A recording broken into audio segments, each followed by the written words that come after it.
Então, nós vamos ver também, meus irmãos, que o Emmanuel, né, que aconteceu tudo aquilo com o Públio, que ele teve a oportunidade de conhecer Jesus, mas ele ainda, por ser uma pessoa, um espírito bondoso, sim, porque ele era um espírito bondoso, mas ele orgulhoso, bastante orgulhoso.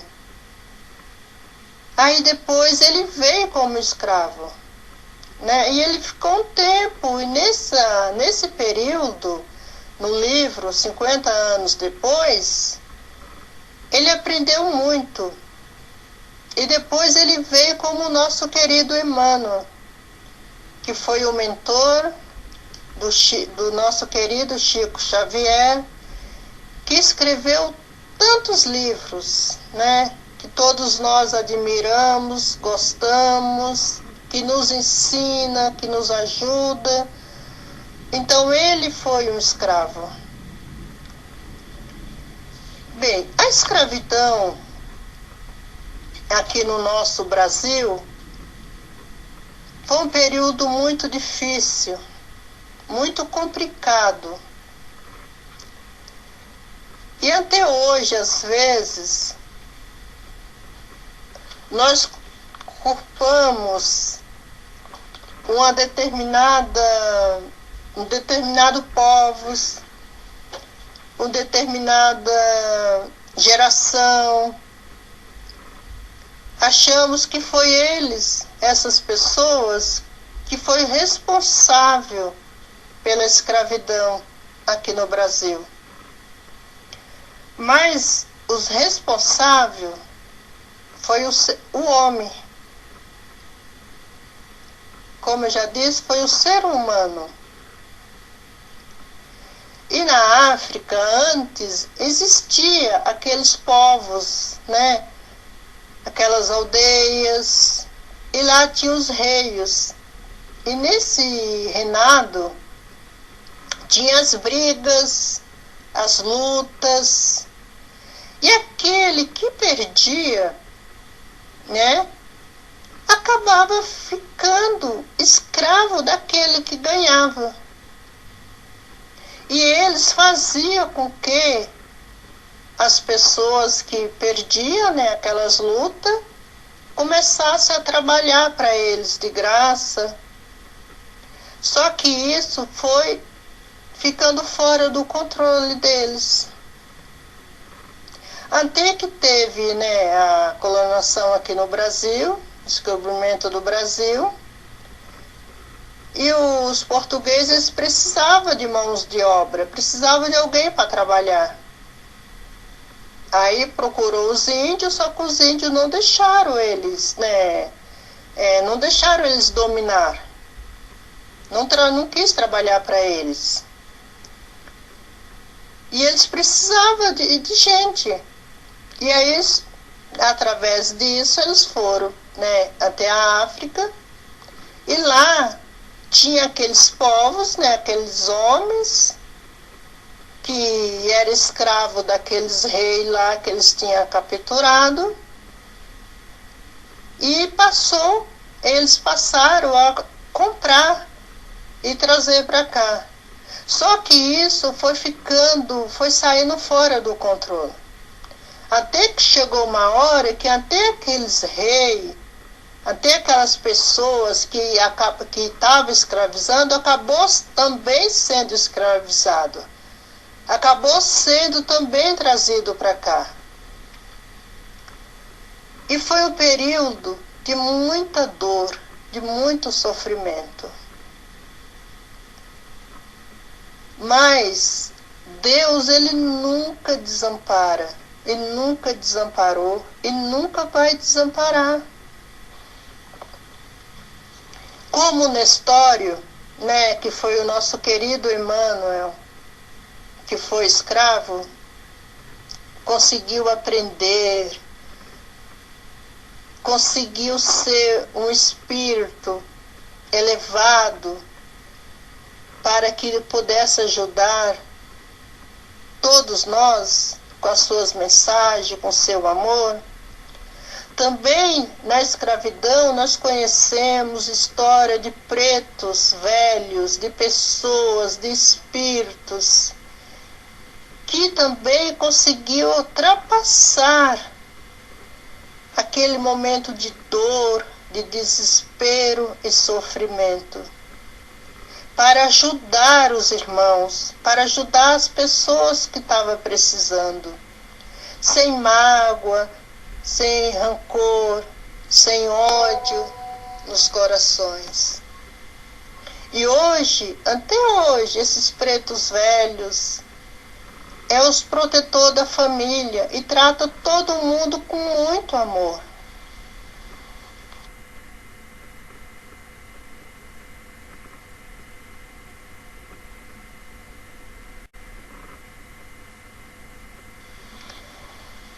Bem, tem uma história da escravidão que é quando os negros estavam fugindo, que eles fugiam. Chegou uma hora que eles não aguentavam mais todo aquele sofrimento. E eles fugiam das fazendas e iam para o meio do mato. Só que eles não podiam ir para a beira do rio, porque se eles fossem para a beira do rio, o que ia acontecer? Os capitães do mato iam pegar eles. Se eles ficassem no mato e acendessem um fogo para poder fazer algum alimento para comer, também ia ser visto, pela fogueira, pelo fogo, pela fumaça. Então eles não podiam nem ir para o rio para beber água, também não podiam acender um fogo para fazer algum alimento. E muitos deles acabaram morrendo de fome, de sede. E aí, nessa história, surgiu algo assim de bondade, de caridade muito importante. Que onde as pessoas, que era de acordo com a abolição, de acordo com aquilo que os negros fugissem, eles passaram a ajudar. Eles passaram a colocar, a fazer alimentos, farofas, comidas, aguardente, assim, pinga, e colocar nas encruzilhadas. Por que nas encruzilhadas? Porque nas encruzilhadas era onde dava caminho, tinha vários caminhos, e ali os negros passavam e se alimentavam, e não morria de fome. E hoje, às vezes, nós vemos muito isso, de algum despacho, vamos dizer assim, nas encruzilhadas. Mas nem sempre isso, nós devemos também entender que nem sempre um despacho, uma comida, uma oferenda é para o mal. Não é sempre para o mal. Ali tem alguém que está ou pedindo, ou está agradecendo, ou está louvando.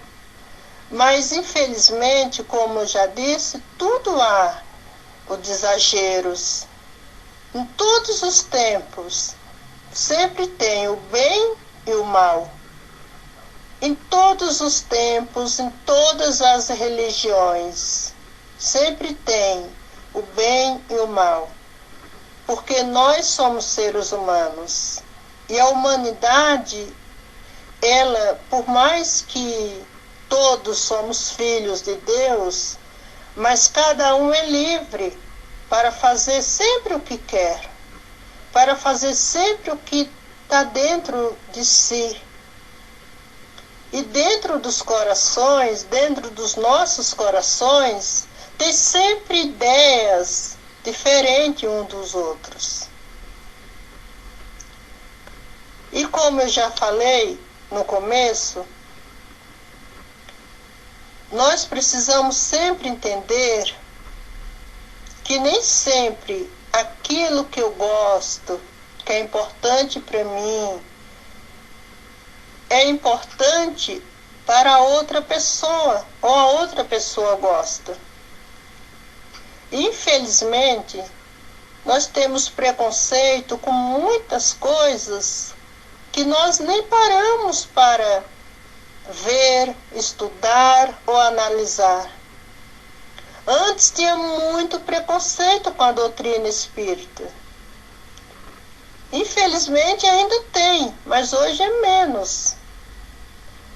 Mas antes ninguém poderia falar que era espírita. Ah, eu sou espírita. Todo mundo achava que era errado, escondia. Eu conheci um colega que ele é palestrante. Ele fez o curso comigo. E quando ele ia fazer o curso da doutrina, né, o curso mesmo de médium, ele pegou uma Bíblia grande, tirou o conteúdo da Bíblia e pegava o livro dos Espíritos, o Evangelho, né, e o Nosso Lar, que nós estávamos estudando. E ele colocava dentro da Bíblia e ia para o centro espírita, porque a família dele era toda evangélica. E ninguém poderia saber que ele estava frequentando uma casa espírita e fazendo curso. Então existe esse preconceito.